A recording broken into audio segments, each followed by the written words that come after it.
Bienvenidos a El Intercambio. Hoy entramos en un tema que, ha generado siglos de discusión dentro del cristianismo. El uso de imágenes, estatuas, pinturas, en fin, en la práctica católica. Para muchos católicos son como ayudas visuales para la fe. Para otros, especialmente desde la Reforma Protestante, son un eco peligroso de la idolatría prohibida en la Biblia. Entonces, la pregunta que nos convoca hoy, mirando las Escrituras y la tradición, es esta. ¿Es la práctica católica de usar y, honrar imágenes una forma legítima de veneración, distinta de la adoración que solo le pertenece a Dios? ¿O realmente cruza esa línea hacia la idolatría que condena el segundo mandamiento? Yo argumentaré que la visión católica distingue correctamente entre venerar y adorar, y que este uso de imágenes tiene raíces bíblicas legítimas. Y yo, por mi parte, plantearé la perspectiva crítica, sosteniendo que el segundo mandamiento es bastante claro en su prohibición y que usar imágenes en el culto es, en sí mismo, una forma de idolatría o, como mínimo, un riesgo inaceptable para la adoración verdadera. Bien, empecemos entonces por la base católica. Cuando leemos el segundo mandamiento en Éxodo 20, que dice, no te harás imagen, no te inclinarás a ellas ni las servirás, creo que es fundamental verlo en su contexto. Justo antes, en el versículo 3, está el mandamiento principal, no tendrás dioses ajenos delante de mí. O sea, el énfasis está en la fidelidad exclusiva a Yahvé frente a los dioses falsos de las otras naciones. Por eso entendemos que lo que se prohíbe es hacer imágenes de esos dioses falsos para darles la adoración, lo que llamamos latría, que solo corresponde al Creador. No es una prohibición absoluta contra cualquier imagen, y la prueba, yo diría, está en la misma Biblia. Dios mismo manda hacer imágenes con fines religiosos. Pensemos, por ejemplo, en los querubines de oro sobre el Arca de la Alianza, ahí en Éxodo 25, o los que adornaban el templo de Salomón en un Reyes 6. Incluso ordenó a Moisés hacer una serpiente de bronce para salar al pueblo. Eso está en Números 21. La Iglesia Católica, basándose en esto y en su tradición, distingue muy claramente. Adoración o latría es solo para Dios, para la Trinidad.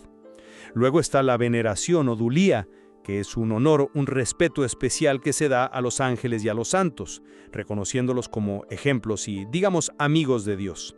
A la Virgen María se le da un honor especialísimo, la hiperdulía, por su papel único, claro. Las imágenes son como ventanas. Nos ayudan a recordar y honrar a la persona que representan. El honor no se queda en la madera o el yeso, ¿se entiende? Sino que va al prototipo, como ya decía San Basilio. La verdadera idolatría es otra cosa. Es poner a una criatura, sea un dios pagano, el poder, el dinero, uno mismo, en el lugar de Dios. Yo lo veo desde un ángulo un poco diferente, poniendo el énfasis directamente en las palabras del mandamiento. No te harás imagen ni ninguna semejanza de lo que esté arriba en el cielo ni abajo en la tierra. No te inclinarás a ellas ni las honrarás o servirás. Este es Éxodo 20, versículos 4 y 5. El lenguaje parece muy abarcador, ¿no? Prohíbe hacer cualquier imagen tallada o figura para usarla en el culto y prohíbe los actos de reverencia hacia ellas. Inclinarse es servirlas. Y la historia de Israel parece una advertencia constante sobre esto. El becerro de oro en Éxodo 32 es el ejemplo clásico, ¿verdad? Lo hicieron supuestamente para representar a Yahvé, el Dios que los sacó de Egipto, y terminó en un desastre idolátrico.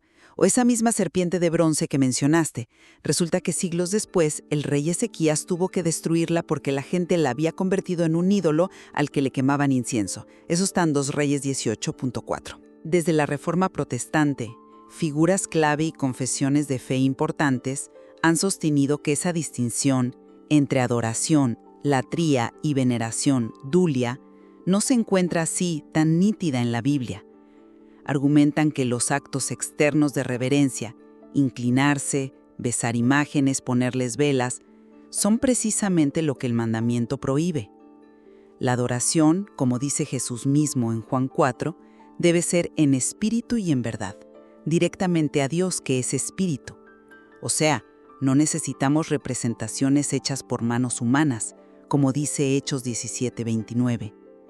Basándose en el principio de sola escritura, es decir, la escritura como única autoridad, la veneración de imágenes se ve como una práctica sin un mandato bíblico claro, y que además siempre corre el riesgo de desviar la atención del único Dios verdadero. Entiendo esa lectura, sí, centrada en la prohibición literal y el riesgo de abuso.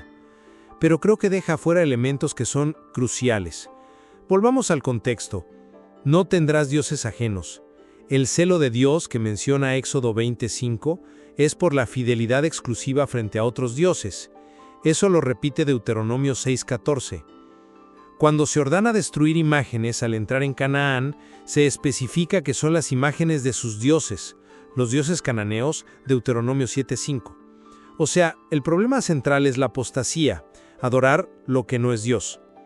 Y si la prohibición fuera absoluta contra toda imagen religiosa, ¿cómo explicamos entonces que Dios mismo ordenara hacer los querubines para el lugar más sagrado, el Santo de los Santos, y que luego su gloria llenara ese templo decorado con esas y otras imágenes? Eso está en 1 Reyes 8.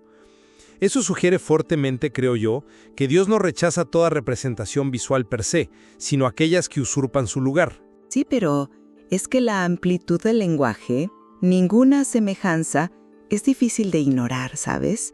Muchos intérpretes, sobre todo desde la Reforma, leyeron hay una prohibición no solo contra ídolos de dioses paganos, sino contra el acto mismo de crear representaciones de lo divino o incluso de figuras santas para usarlas en el culto, y también contra los gestos de reverencia hacia ellas. Pensemos en las críticas tan fuertes de los profetas como Isaías 44 o Jeremías 10, que ridiculizan la fabricación de ídolos por manos humanas, destacando su impotencia. ¿No es eso una advertencia contra la tentación de apoyarse en lo visible, en lo material, en vez de confiar en el Dios invisible? Quizás los ejemplos que mencionas, los querubines, la serpiente, fueron excepciones muy específicas dadas por Dios para un tiempo y un propósito concreto dentro del antiguo pacto, y no una regla general para la adoración cristiana posterior. La historia misma de Israel, con esas caídas recurrentes en la idolatría, incluso con imágenes que intentaban representar a Yahvé, como el becerro, parece reforzar la idea de que el peligro es inherente a la práctica misma. Ahí tocamos un punto clave. La diferencia entre adorar y venerar es una distinción teológica fundamental para nosotros. Latría es la adoración absoluta, la entrega total de mente y corazón que solo Dios merece. Dulia es un honor, un respeto, un reconocimiento a la santidad y al papel de los ángeles y los santos como siervos fieles de Dios. Y la hiperdulia a María es una forma especial de dulia, por ser la Madre de Dios, claro. Los actos externos que mencionas, arrodillarse, besar una imagen, encender una vela, son signos. Y el significado de un signo depende de la intención y del contexto, ¿verdad? Cuando un católico se arrodilla ante una estatua de un santo, no está adorando la estatua, está expresando respeto por el santo y, muchas veces, pidiendo su intercesión ante Dios. La intención dirige el honor hacia la persona representada. Es un poco como cuando besas la foto de un ser querido. No adoras el papel, sino que expresas cariño por la persona. La verdadera adoración, como dice Juan 4, es en espíritu y en verdad. Es la convicción interna de que alguien es Dios.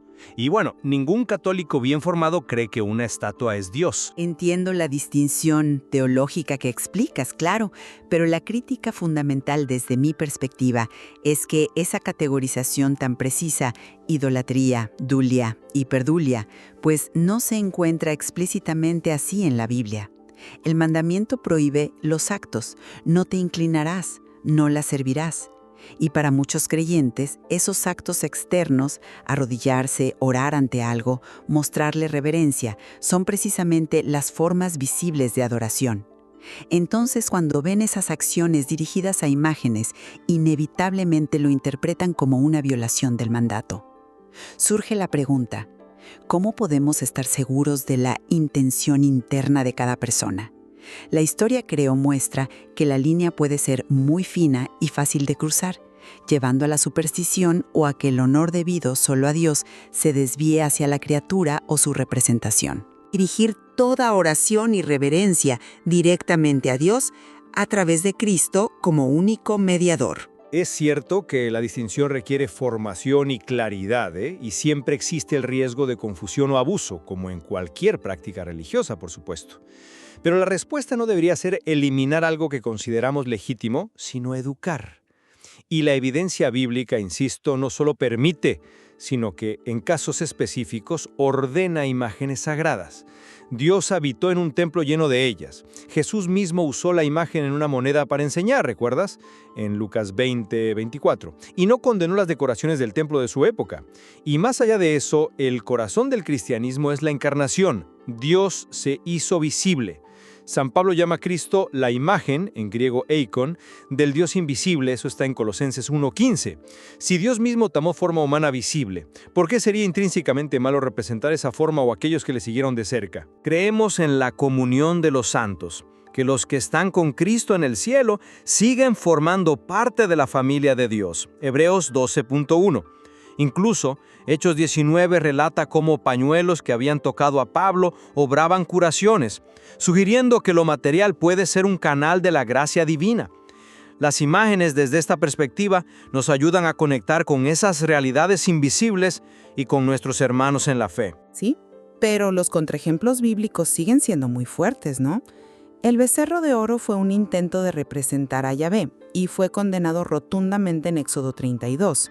La serpiente de bronce, aunque ordenada por Dios en un momento, se corrompió en un ídolo, Nehustán, y tuvo que ser destruida, 2 Reyes 18. Las diatribas de los profetas contra los ídolos, obra de manos de hombre, sordos, mudos, impotentes, lo vemos en Isaías 44, Jeremías 10, parecen advertir contra la necedad de poner confianza o reverencia en objetos materiales.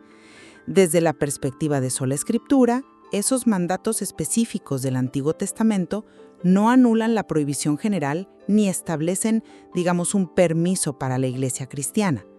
El Nuevo Testamento enfatiza una adoración más espiritual, centrada en la relación directa con Dios a través de Cristo, nuestro único mediador, como dice 1 Timoteo 2:5.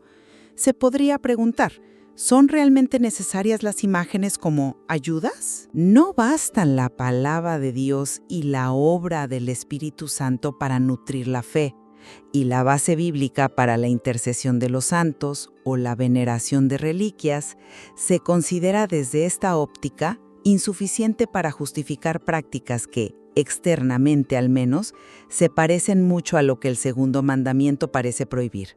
La suficiencia de Cristo es central aquí. Entonces, bueno, resumiendo mi postura, la práctica católica se sostiene sobre esa distinción vital entre adoración, que es solo para Dios, y veneración a María, ángeles y santos. Creemos que el segundo mandamiento ataca la idolatría, o sea, dar a lo creado el culto debido al Creador, pero no prohíbe el uso respetuoso de imágenes que nos dirigen a las realidades sagradas que representan. Y vemos respaldo en ejemplos bíblicos de imágenes mandadas por Dios y sobre todo en el misterio mismo de la encarnación, Cristo como la imagen visible de Dios. Ajá.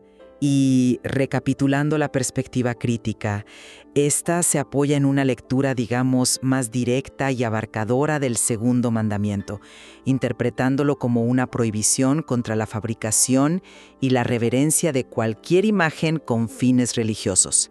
La distinción entre veneración y adoración se cuestiona por falta de una base bíblica explícita y se considera que los actos externos de reverencia caen bajo la prohibición del mandamiento. El énfasis está en el riesgo inherente de desviar la adoración pura y directa del Dios invisible, que debe ser en espíritu y en verdad, con Cristo como único mediador y la Escritura como guía suprema. Claramente, estamos ante un desacuerdo profundo, con siglos de historia, que toca el corazón de cómo entendemos a Dios, cómo nos relacionamos con Él y, bueno, qué autoridad guía nuestra fe y nuestra práctica. No es una cuestión superficial, para nada. ¿Y cómo interpreta los textos bíblicos a la luz de su teología general? Pues es fundamental para entender por qué llegamos a conclusiones distintas.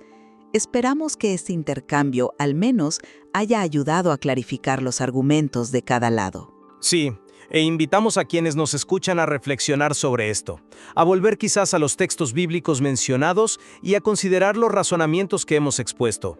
Comprender estas diferentes miradas, creo, enriquece nuestra propia comprensión de la fe cristiana y sus diversas expresiones. Sin duda, hay mucho más que explorar en el material fuente sobre este diálogo, que continúa.